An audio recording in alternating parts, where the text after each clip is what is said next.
안녕하세요. 인사이트 코리아입니다. 일본을 버리고 한국에 올인 중인 스페인의 깜짝 행보가 해외에서 화제입니다. 국내에서는 거의 보도를 찾아보기 힘들지만 이미 스페인에서는 문재인 대통령의 방문 한 번만으로도 많은 일이 벌어져 유럽 내 관심이 집중되었다는데요.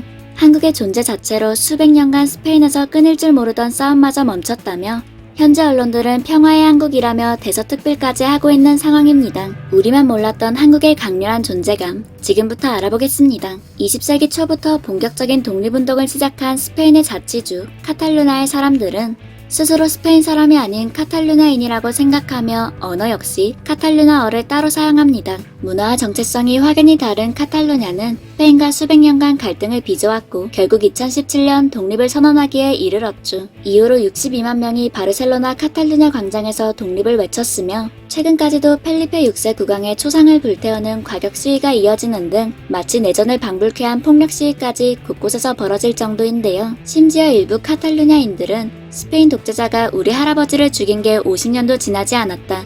스페인은 우리의 원수. 라고까지 할 정도로 극심한 반감이 고조되는 상황입니다. 그런데 이런 상황 속에서 최근 스페인에서 가장 권위 있는 경제인협회 연례 포럼이 카탈루냐 지방의 바르셀로나에서 열리자 그야말로 싸늘한 냉전이 펼쳐진 것이었죠. 이 포럼은 스페인에서 가장 중요한 경제인사인 만큼 스페인 국왕, 총리, 주요 기업 총수들이 모두 모이는 자리였는데요.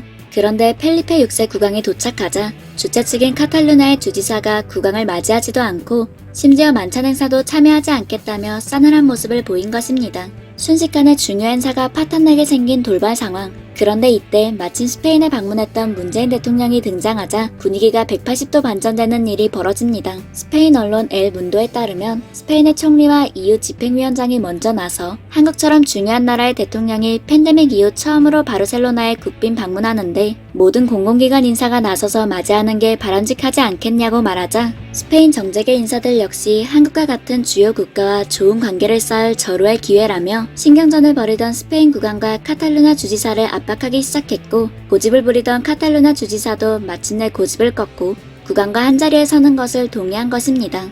결국 한국처럼 중요한 국가 앞에서 외교적 결례를 범할 수는 없다는 같은 생각 아래 그간 세계의 앙숙으로 불리던 카탈루냐 주지사와 펠리페 6세 국왕은 문 대통령의 양 옆에서 2분 넘게 첫 대화를 나눴고 한 프레임 안에 나란히 선 기막힌 사진이 찍힌 것이죠. 이후 자칫하면 대참사로 전락할 뻔했던 포럼 행사 역시 경제협력 문제는 물론 카탈루냐 분쟁에 관련하여 분리 독립자들의 석방 문제도 논의되는 등 마치 화해하는 듯한 장으로 흘러갔습니다. 한국의 막강한 존재감에 스페인 판매부스 1위 신문 엘파이스도 이 사진을 보도하며 드디어 아르고네스 주지사가 왕과 함께 해빙을 시작했다며 한국이 불러온 평화를 극찬했고 엘 문도의 경우 바르셀로나에 깃든 한국의 평화, 기업가들이 아르고네스 주지사에게 국왕과 인사하고 사진을 찍도록 압박했다. 이것은 한국의 문재인 대통령의 도착과 동시에 일어난 제스처였다며 한국이 자리했다는 사실 하나만으로 일어난 기적인 화합에 대해 놀라움을 표했습니다. 이렇듯 세계의 앙숙이 한자리에서 진지하게 화합을 이야기하게 된 것은 한국의 국격이 크게 성장한 데다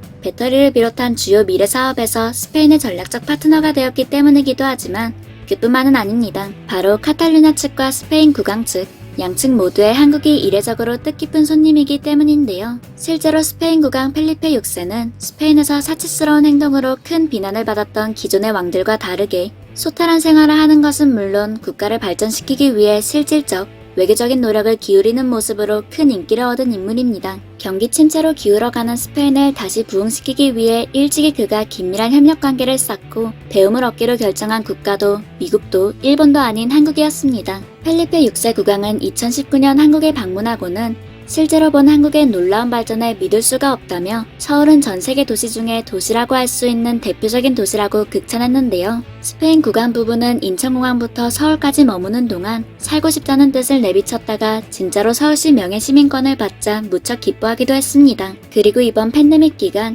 유럽에서 독일 다음으로 자동차 산업이 큰 스페인에서는 일본에게 뒤통수를 제대로 맞는 일이 생겼는데요. 가뜩이나 팬데믹으로 경제 상황이 좋지 않은데 닛산 측에서 일방적으로 급작스럽게 바르셀로나 공장을 철수하기로 통보한 것입니다. 물론 그간 팬데믹으로 챙길 수 있었던 스페인의 혜택과 보조금은 모조리 받은 후에 말이죠.